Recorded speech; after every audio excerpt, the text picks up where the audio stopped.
कि हम चीनी लेने जा रहे हैं इंडिया, हम आलू लेने जा रहे हैं इंडिया, हम टमाटर लेने जा रहे हैं इंडिया। अगले दिन काबीना ने कहा खबरदार हटो इस तरह से, और उनको ओहदे से भी हटा दिया गया वजारत ख़जाना से। किस मुंह से आते हैं और जाकर असम्बली में जो बुलंद बाग दावे करना शुरू कर देते हैं, क्योंकि कमर तोड़ रहे हैं लेकिन हम लोगों पर बोझ नहीं डाल रहे हैं। हम उनके बच्चों से दूध छीन रहे हैं मगर हम लोगों पर बोझ नहीं डाल रहे हैं। हम बच्चों के खाने को उठा रहे हैं और जो है बच्चों और वो नहीं जाते। हम डिक्टेशन नहीं ले रहे हैं उसकी IMF की, लेकिन हम डिक्टेशन ले रहे हैं। वो हम जो है वो कीमतें नहीं बढ़ा रहे हैं मगर हम कीमतें बढ़ा। वायरस जो है वो तो अब बतदरीज कम हो रहा है, लगाई सब केसेस भी कम हो रहे हैं। वैक्सीनेशन लगवाने की तरफ लोगों का रुझान बहुत ज़्यादा बढ़ रहा है, इतना ज़्यादा बढ़ रहा है कि अब वैक्सीन मिल ही नहीं रही है। एक्सपो सेंटर लाहौर के जो मनाजिर थे वो तो हमने देखे, किस तरह से हंगामा रहे। इतने घंटों लोगों ने इंतज़ार किया और उसके बाद उनको बताया गया जी वैक्सीन तो है नहीं, अब पीर को आइएगा। लोगों को तो गुस्सा आएगा ना, यकीनी बात है, और हुकूमत को इसका इंतज़ाम करना चाहिए। देखें, अगर आपने $1 अरब मुख्तस किए हैं तो फिर नज़र भी तो आने चाहिए ना। आपको चीन की तरफ से खैरात में, सदकात में, ज़कात में, और पहले तो सऊदी अरब में जाकर माह रमज़ान में इन्होंने जाकर वसूल किए, खैरात वसूल की, फितरात वसूल किए, सदकात वसूल किए, आ गए। अब चीन से इनको मिल रही है वैक्सीन, क्योंकि आपका पड़ोसी मुल्क है। लेकिन यूरोप ने इसको कारोबार बना लिया। उन्होंने कहा है कि चीन की वैक्सीन के साथ आते हो तो फिर हमारे साथ नहीं आना, हमारे पास नहीं आना।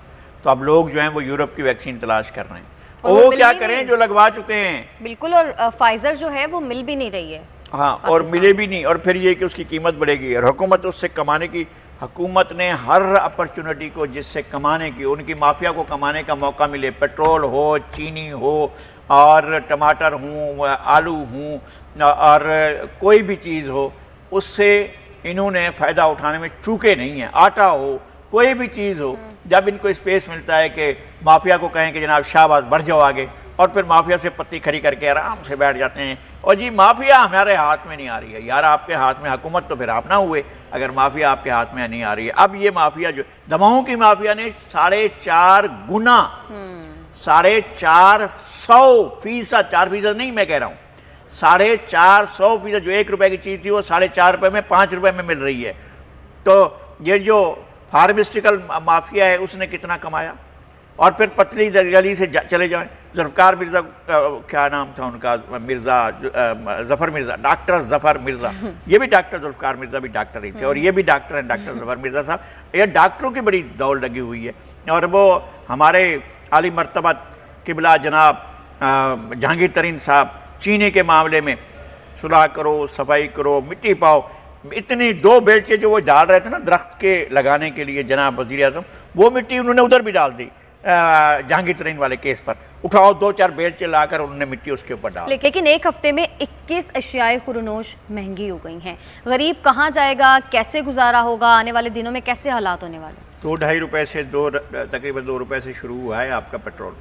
अब पेट्रोल को जो है वो व्हील लगेंगे, पहिए लगेंगे, और पेट्रोल की कीमतें शूट करती चली जाएंगी। और ये हुकूमत ने मनसूबा रखा, नहीं हम टैक्स फ्री जो है हम लोगों पर बोझ नहीं डाल रहे हैं, नहीं हम लोगों की कमर तोड़ रहे हैं लेकिन हम लोगों पर बोझ नहीं डाल रहे हैं।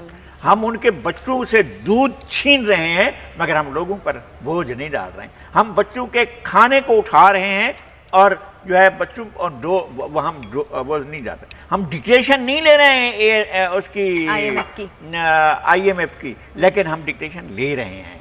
वो हम जो है वो कीमतें नहीं बढ़ा रहे हैं मगर हम कीमतें बढ़ा रहे हैं। ये है इस हुकूमत का तर्ज अमल, और बहुत ही सफाकाना, बेरहमाना है जो अपने लोगों के लिए है। और वो कभी भी इस बात को, और अगर मराहत आती हैं तो ऊपर वाले तबकात पर, ऊपर वाले तबकात जो है फैज़याब होते हैं। जो अरबपति है वो खरबपति हो जाता है, जो करोड़पति है वो अरबपति बन जाते हैं, उनकी दौलत में इजाफा। जो गरीब है वो और गरीब होता जाता है। हर रोज़ कई लाख खानदान गुर्बत की लकीर से नीचे गिरते रहते हैं, नीचे गिरते रहते हैं, नीचे गिरते रहते हैं। ये हमारे पाकिस्तान की हर दफा अब आप पहले जो मुतवस्सित तबके में लोग थे वो वहाँ से निकल चुके हैं, वो गुर्बत की लकीर में आ चुके हैं। अब पहले सोचते थे लोग कि 25,000, 30,000, 40,000 आमदनी के लोग जो हैं वो अब बहरहाल अपना गुजारा नहीं कर सकते हैं, नहीं हो सकता है उनका गुजारा। अब 1 लाख की कमाने वाले भी बहुत मुश्किल से अपना गुजारा कर पाते हैं। बिल्कुल ऐसा। ये हुकूमत लोगों के लिए महंगाई के एतबार से एक अजाब बन चुकी है, और गवर्नेंस के एतबार से माय गॉड कहाँ कहाँ नहीं है करप्शन। एक एक करप्शन का जो दरवाजे खोले गए हैं, जो कमीशन हो रहा है यहाँ पर। हम एक बड़े स्कैंडल पर काम कर रहे हैं, हम बहुत बड़े स्कैंडल को सामने लाएंगे कि किस तरह से जो है वो पंजाब में कमीशन माफिया क्या कर रहा है और किस तरह से खा रहा है। ये हम जो है वो जल्द एक चीज़ सामने लाएंगे। लेकिन मुझे हैरत होती है कि किस तरह से हुकूमत चलाई जा रही है। एक ज़माने में हमें मालूम था कि नवाज शरीफ दौर में, शहबाज शरीफ दौर में, जरदारी साहब दौर के दौर में कमीशन की क्या शरह हुआ करती थी, और अब क्या शरह है। ओह माय गॉड, पूरे के पूरा मुल्क के कमीशन माफिया के हाथ। नाज़रीन, पिछले दिनों पार्लियामेंट में जो कुछ भी हुआ वो सबके सामने था। ऐवान का तकद्दुस जिस तरह से पामाल किया गया वो सबने देखा। गालम गलोच हुई, हुल्लड़बाजी हुई, एक दूसरे पर किताबें मारी गईं, सैनिटाइजर की बोतलें मारी गईं, सबने देखा। ये माहौल पैदा किया, खुद सरकारी बेंचों ने ये माहौल पैदा किया, ट्रेजरी बेंचों ने माहौल पैदा किया। लीडर अपोजिशन को 4 दिन तक तकरीर करने का मौका नहीं मिला। बार बार कोशिश के बावजूद वो मुदाखलत करते रहे। तीसरे दिन उन्होंने तकरीर की, लेकिन उस दौरान जिस तरह से किताबें उछाली गईं, जिस तरह से सीटियां बजाई गईं, बाकायदा सीटियां लेकर आए, मैं फिर भी उन्हें उस मुअज़्ज़ज़ ऐवान के, मैं गैर मुअज़्ज़ज़ अरकान तो नहीं कह सकता, लेकिन सरकारी अरकान ने वही तर्ज अमल अख्तियार किया। और जिस तरह से ये मुंह को लग रहे हैं जनाब हमाद अजहर साहब, अपना इतना बड़ा पाकिए दामा की हकायत, दामन को ज़रा देख, ज़रा बंद कबा देख, तो अपनी तरफ भी देखें, माजी भी देखें। आपसे भी लोग वाकिफ़ हैं और आपके बड़ों से भी लोग वाकिफ़ हैं कि किस तरह से ऐन मैदान में जो है वो अपने लीडरों को और अपनी क़यादत को छोड़कर भाग जाते हैं मैदान से। ये इन चीज़ों की कोई वो नहीं है, अहमियत नहीं है। और जिस तरह की ये क्या इन्होंने आकर ऐलान किया कि हम चीनी लेने जा रहे हैं इंडिया, हम आलू लेने जा रहे हैं इंडिया, हम टमाटर लेने जा रहे हैं इंडिया। अगले दिन काबीना ने कहा खबरदार हटो इस तरह से, और उनको ओहदे से भी हटा दिया गया वज़ारत ख़जाना से। किस मुंह से आते हैं और जाकर असम्बली में जो बुलंद बाग दावे करना शुरू कर देते हैं और इस तरह की तकरीरें शुरू कर देते हैं, इंतहाई नामुनासिब है। लेकिन लगाई साहब, गालम गलोच और बदतमीजी तो दोनों साइड से हुई थी। मैं ये कहता हूँ कि दोनों साइड से होती है, लेकिन किसने रखना डाला लीडर अपोजिशन की तकरीर में? अपोजिशन ने। सीटियां कौन लाए? अपोजिशन लाई। क्या नवाज शरीफ के साथी या PMLN के लोग जो हैं वो सीटियां बजा रहे थे, या पीपल्स पार्टी के लोग सीटियां बजा रहे थे? वो लेकर आए थे सीटियां।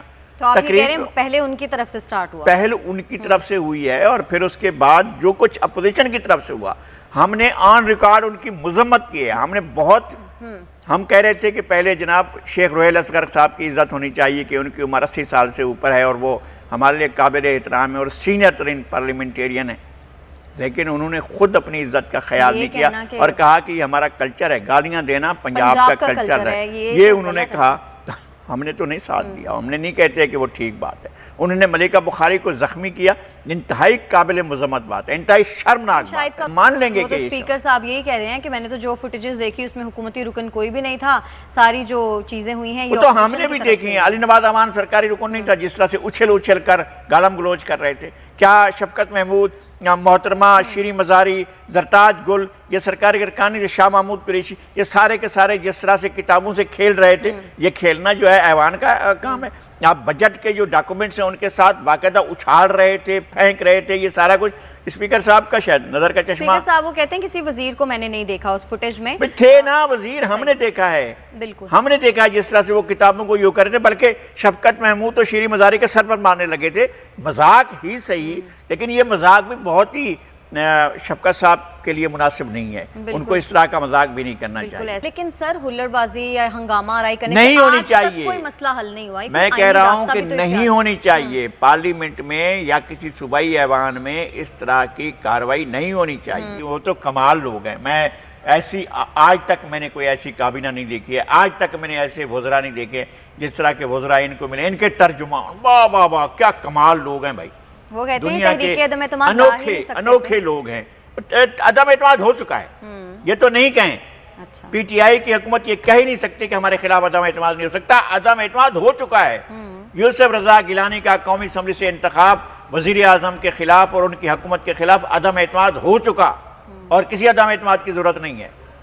ये जाहिर हो गया है कि आपके मुकम्मल ऐवान में जिसमें आपकी अक्सरियत है वहाँ पर आप शिकस्त खा चुके हैं और यूसुफ रज़ा गिलानी आपको शिकस्त दे चुके हैं, तो इसका मतलब यह है कि किसी भी वक्त आपका धर्म तख्ता हो सकता है। ये तो नवाज शरीफ है, अपनी ज़रूरतों के तहत उन्होंने कहा कि नहीं इनको 5 साल चलने दो, उनकी बेटी ने कहा कि जी इनको 5 साल चलने दो, वरना जो प्लान पेश किया था जरदारी साहब ने वो तो ये तो जा रही थी हुकूमतें, वो पंजाब में पहले चले जाती फिर वफाक में चली जाती, तो नवाज शरीफ साहब ने कहीं डील डूल या कोई इस तरह के मामलात कर लिए हैं और पता नहीं उनके टारगेट क्या हैं वो कर लिए हैं, इस वजह से जो है हुकूमत को स्पेस मिल गया है, हुकूमत से एंजॉय कर रही है। ठीक है, एंजॉय करे, इस हुकूमत की किस्मत में ये नहीं लिखा था कि 5 साल पूरे करते, लेकिन ये तो नवाज शरीफ साहब ने लिख कर दिया है कि 5 साल पूरे